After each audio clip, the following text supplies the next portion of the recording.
Big breaking news చూస్తున్నాం. హుజూరాబాద్లో dumping యార్డ్ను వ్యతిరేకిస్తూ ఇటు బీఆర్ఎస్ ఇటు బీజేపీ ఇక కాంగ్రెస్ నేతలు సైతం డంపింగ్ యార్డు వద్దంటే వద్దంటూ ఇక అధికార కాంగ్రెస్ పార్టీకి ముఖ్యమంత్రికి ఇక రిక్వెస్ట్ చేస్తున్నటువంటి పరిస్థితి మనకు కనిపిస్తుంది. బట్ బీజేపీలో మాత్రం ఇక ద్వంద్వ వైఖరి కనిపిస్తుంది. ఓవైపు బండి సంజయ్, మరోవైపు ఈటెల రాజేందర్ ఇద్దరు సపరేట్గా కార్యక్రమాలు నిర్వహిస్తున్నట్టు కొంత చర్చ అయితే జరుగుతుంది. ఎందుకు ఇతరులు వచ్చి ఇక్కడ ఫైట్ చేయాలా, లోకల్ నేను ఫైట్ చేస్తాననే కాన్సెప్ట్లో ఈటెల రాజేందర్ ఉన్నారంటూ కొంత చర్చ జరుగుతుంది. బట్ ఏదేమైనప్పటికీ అందరి పోరాటం ఒకటే, ఇక హుజూరాబాద్లో డంపింగ్ యార్డ్ను పెట్టొద్దనేది అందరి పోరాటంగా తెలుస్తుంది. రైట్ నా ఒకసారి బండి వర్సెస్ ఈటెల మధ్య ఏం జరుగుతుంది, డంపింగ్ యార్డు వివాదం మరి ఏదైతే బీజేపీ నేతల్లో ఏదైనా గొడవకు దారి తీసేటువంటి అవకాశం ఉందా, అసలు తాజా సమాచారం ఏంటి రైట్ నౌ ఒకసారి కనుక్కునే ప్రయత్నం చేద్దాం. మా ప్రతినిధి చంద్రశేఖర్ ప్రస్తుతం ఫోన్ లైన్లో ఉన్నారు. చంద్రశేఖర్, బండి వర్సెస్ ఈటెల అన్నట్టుగా ఉంది. ఇద్దరు చాలా డిఫరెంట్గా సపరేట్ కార్యక్రమాలు చేస్తున్నారంటూ కొంత చర్చ జరుగుతుంది. ఇందులో ఎంతవరకు వాస్తవం ఉంది, హుజూరాబాద్లో ఏం జరుగుతుంది? శ్రీశైలం గత కొంతకాలం నుంచి కరీంనగర్ కు సంబంధించినటువంటి డంపింగ్ యార్డ్ సమస్య హుజరాబాద్ అంటుకుంటుంది అని చెప్పుకోవచ్చు. దీనిలో భాగంగా ఇటీవల కాలంలో ఒక ప్రపోజల్ చేశారు. 9 మున్సిపాలిటీలు, అటు వరంగల్, కరీంనగర్ స్మార్ట్ సిటీలకు సంబంధించి, అలాగే హుజరాబాద్, జమ్మికుంట, పలు ప్రాంతాలు, ఉస్మానాబాద్, ఇక్కడ నుంచి పెద్ద ఎత్తున డంపింగ్ యార్డ్ అక్కడ ఏర్పాటు చేసి రీసైక్లింగ్ వ్యవస్థను ఏర్పాటు చేయాలని చెప్పి ప్రపోజల్ తో ముందుకు రావడం జరిగింది. గత దశాబ్ద కాలం నుంచి కరీంనగర్ ప్రజల్ని డంపింగ్ యార్డ్ సమస్య వేటాడుతుంది. దీనిలో భాగంగా అనేక రుగ్మతలు వస్తున్నాయని చెప్పేసి తీవ్ర నిరసన గళాలు వినబడుతున్నాయి. దీనిలో భాగంగా నూతనంగా ఏర్పాటు చేద్దాం అనుకున్నారు హుజరాబాద్ ప్రాంతంలో. అయితే అక్కడి నుంచి దీన్ని పూర్తిగా వ్యతిరేకిస్తూ స్థానికులు ఆందోళన కార్యక్రమాలు చేపడుతున్నారు, నిరసన చేస్తున్నారు. నిన్న ఎమ్మెల్యే కౌశిక్ రెడ్డి ఆధ్వర్యంలో సైతం బైక్ ర్యాలీ నిర్వహించారు, స్థానికులకి సంఘీభావం తెలిపారు. ఎట్టి పరిస్థితుల్లో దీన్ని అంగీకరించా అని చెప్పి ఆయన కుండబద్దలు కొట్టడం జరిగింది. దీనిలో భాగంగా కాంగ్రెస్ పార్టీకి సంబంధించి నియోజకవర్గ ఇన్ఛార్జ్ ప్రణవ్ బాబు సైతం ముఖ్యమంత్రి రేవంత్ రెడ్డిని కలిసి రిప్రజెంటేషన్ చేయడం జరిగింది. దీనిలో కట్ చేస్తే తాజాగా కరీంనగర్ ఎంపీ, కేంద్ర హోంశాఖ సహాయ మంత్రి బండి సంజయ్, అలాగే మాజీ మంత్రి, హుజరాబాద్ నుంచి ప్రాతినిధ్యం వహించినటువంటి బీజేపీ సీనియర్ నేత మెట్రల్ ఎంపీ, మల్కాజ్గిరి ఎంపీ మన ఈటెల రాజేందర్ సైతం పర్యటించారు. ఇల్లంతకుంట సమీపంలో ఉన్నటువంటి సీతారామాలయంలో ప్రత్యేక పూజలు చేశారు. రథోత్సవం ఉంది. శ్రీరామం తర్వాత ఘనంగా పూజలు జరగడం అనేది అక్కడ ఆనవాయితీ. దీనిలో భాగంగా ఇద్దరు వేరువేరుగా అక్కడ నిరసన గళాలు వినిపిస్తున్నటువంటి స్థానికులకి అంటే చంద్రశేఖర్, ప్రధానంగా ఇద్దరు ఒకే పార్టీకి చెందినటువంటి నేతలు. కరీంనగర్ సంబంధించినటువంటి పార్లమెంటు నేత సంజయ్ అయితే, ఇక్కడ మల్కాజ్గిరి పార్లమెంటు నేత ఈటెల రాజేందర్. బట్ ఏదేమైనా మాజీ ఎమ్మెల్యే ఏదైతే హుజూరాబాద్కి సంబంధించి ఈటెల రాజేందర్, ఇద్దరు కలిసే వెళ్ళొచ్చు. అంటే కోఆర్డినేషన్ మిస్టేక్ అనుకోవచ్చా, లేకపోతే ఏదైనా వర్గపోరు ఉందా, ఏమనుకోవచ్చు? ఖచ్చితంగా గత కొంతకాలం నుంచి ఈటెల రాజేందర్ వర్సెస్ బండి అనేది ప్రధానంగా చర్చనీయాంశంగా కొనసాగుతున్నటువంటి పరిస్థితి మనం గమనించాలి శ్రీశైలం. దీనిలో భాగంగా ఇద్దరు సమిష్టిగా వెళ్ళలేదు, వేరువేరుగా తమ యొక్క ముఖ్య అంశాలతో కలిసి వెళ్ళడం జరిగింది.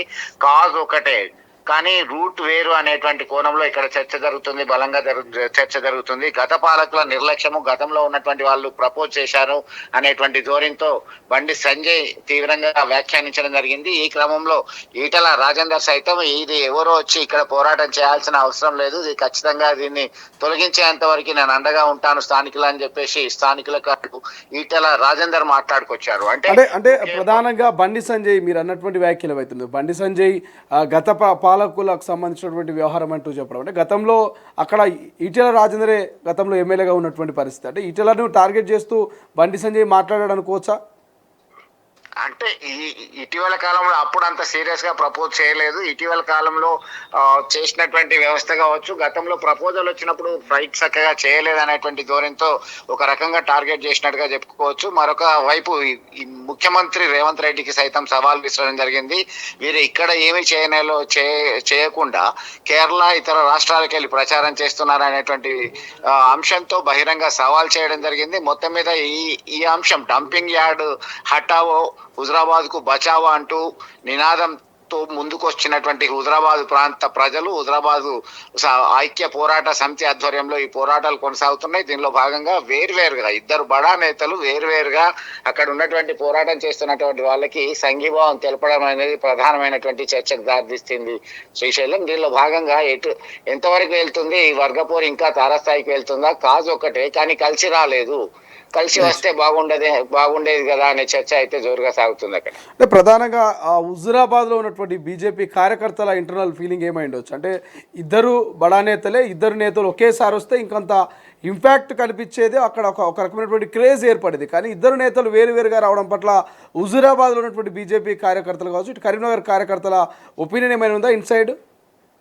ఖచ్చితంగా శ్రీశైలం. ఎందుకంటే కలిసి ఉంటే స్ట్రెంగ్త్ అనేది చాలా బలంగా ఉండేటువంటి అవకాశం ఉంటది. ఎవరికి వారు ఇంటర్నల్ గా అంతరంగంగా ఒక ఫీలింగ్ పెట్టుకొని ముందుకు రావడం అనేది ఐక్యంగా పోరాటం చేయాల్సినటువంటి పరిస్థితి ఉన్నప్పటికీ దీనికి ఎందుకు విభిన్నంగా రావాల్సి వచ్చింది? ఐక్య పోరాటాలు చేస్తేనే భారతీయ జనతా పార్టీ కావచ్చు వివిధ ప్రాంతాల్లో మరింత బలం చేకూర్చేటువంటి అవకాశం ఉంది. ఐక్య పోరాటాలు ఖచ్చితంగా చేయాల్సిందే. వారి యొక్క అంతర్గత విభేదాలను పక్కన పెట్టి ఐక్య పోరాటాలకు సిద్ధం కావాల్సినటువంటి అవసరం ఉంది అనేటువంటి కోణంలో చర్చ జరుగుతుంది. ఇటు హుజరాబాద్, కరీంనగర్ లాంటి ప్రాంతాల్లో సైతం భారతీయ జనతా పార్టీకి సంబంధించినటువంటి నేతలందరూ కూడా కోరుకునేది ఒకటే. అయితే ఈ ఇద్దరు నేతల మధ్య ఉన్నటువంటి మనస్పర్ధలు ఎప్పటికీ తొలగిపోతాయి? వీరిద్దరు కలిసి ఒకే బాటలో ఉంటారా, వస్తారా, పోరాటం చేస్తారా అనేది మాత్రమే ప్రధానమైనటువంటి అంశంగా చర్చ జరుగుతుంది Srisailam. Right, thank you Chandrashekar, thank you for update. ఇది ఓవరాల్గా కరీంనగర్ హుజూరాబాద్కు సంబంధించినటువంటి బీజేపీ కార్యకర్తల ఏదైతే అంతర్గతంగా వాళ్ళు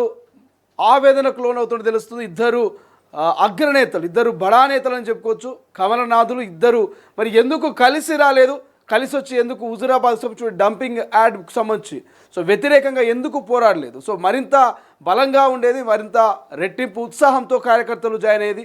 ఎందుకు ఇద్దరు వేరు వేరు కార్యక్రమాలను ఏర్పాటు చేసుకున్నారంటూ కొంత చర్చ జరుగుతున్నట్టు తెలుస్తుంది హుజూరాబాద్ కరీంనగర్కు సంబంధించినటువంటి బీజేపీ కార్యకర్తలు. బట్ ఏదేమైనప్పటికీ ఇక ఈటెల రాజేందర్ హుజూరాబాద్ లోకల్ అంటూ, ఇటు బండి సంజయ్ ఖచ్చితంగా నా పార్లమెంటు పరిధి, సో నేను కూడా ఫైట్ చేస్తానంటూ ఎవరికి వాళ్ళు యమునా తీరం అన్నట్టుగా సో ఇద్దరు వేరు వేరు కార్యక్రమాలతో కొంత కార్యకర్తల్లో మాత్రం నిరుత్సాహం నింపినటువంటి పరిస్థితి మనకు కనిపిస్తుంది. బట్ ఏదేమైనప్పటికీ హుజూరాబాద్లో డంపింగ్ యార్డ్కి సంబంధించినటువంటి వ్యతిరేకత పోరాటం అయితే ఇక రోజు రోజుకు పెరుగుతుంది. ఇటు పార్టీలతో సంబంధం లేకుండా, సో పార్టీలతో పదవులతో సంబంధం లేకుండా అక్కడ ఉన్నటువంటి లోకల్ లీడర్లు, స్టేట్ లీడర్లు అందరూ ఏకమైన తెలుస్తుంది.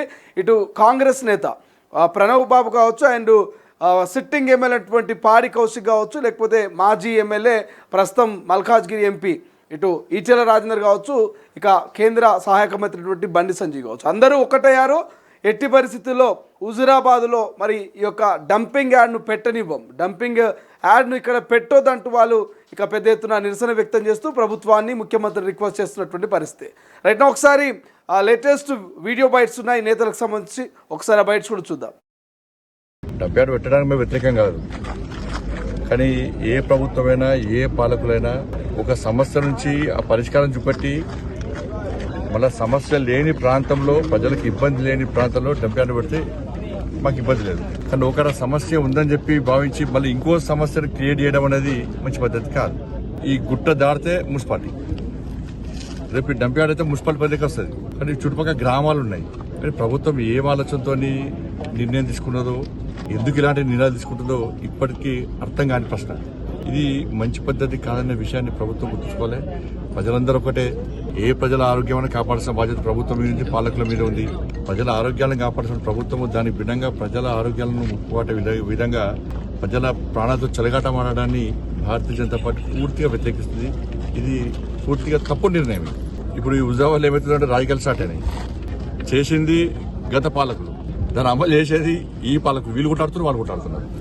మీడియా కూడా వాస్తవాలు చెప్పలేకపోతున్నది. అందరికీ జై అంటున్నారు. వ్యతిరేకించింది ఎవరు? దీన్ని పెట్టింది ఎవరు? దీన్ని వ్యతిరేకించేది కేవలం భారతీయ జనతా పార్టీ మాత్రమే దీన్ని వ్యతిరేకిస్తున్నది. దీనికి ముందు నుంచి కూడా సపోర్ట్ చేస్తలేము మేము. దీన్ని ఆలోచించాలి. గత పాలకులు ఇక్కడ పెట్టాలని చెప్పి నిర్ణయం తీసుకున్నారు. కొన్ని రాష్ట్ర ముఖ్యమంత్రి గారు ఆ రోజు గుమ్లాపూర్ సభలో క్లియర్ అయిపోయిండు, 2 జిల్లాలకు సంబంధించి డంపింగ్ యార్డు ఇక్కడ పెడుతున్నామని చెప్పి ప్రకటించారు. ఫస్ట్ రెస్పాండ్ నేనే, ఫస్ట్ ఖండించింది, ఆ రోజు వ్యతిరేకించింది నేనే దీని మీద. మరి గత పాలకులు దీన్ని ఆపితే ఇది ఆగేది. ఇప్పుడు గత పాలకులు తప్పు చేసిర్రు, దీన్ని పరిశీలించి ఇది నిజంగా ప్రజలకు ఉపయోగపడుతుందా, ప్రజలకు ఇబ్బంది వస్తుందని గుర్తించాల్సిన ఈ పాలకులు వీళ్ళు దాన్నే ముద్రేశారు, ఈయన పెడతాను వీళ్ళు అంటున్నారు. మరి కారకులు కూడా ఆలోచించాలి. కాబట్టి బీఆర్ఎస్ కాంగ్రెస్ పార్టీలు రెండు పార్టీలు దీనికి బాధ్యత వహించాలి.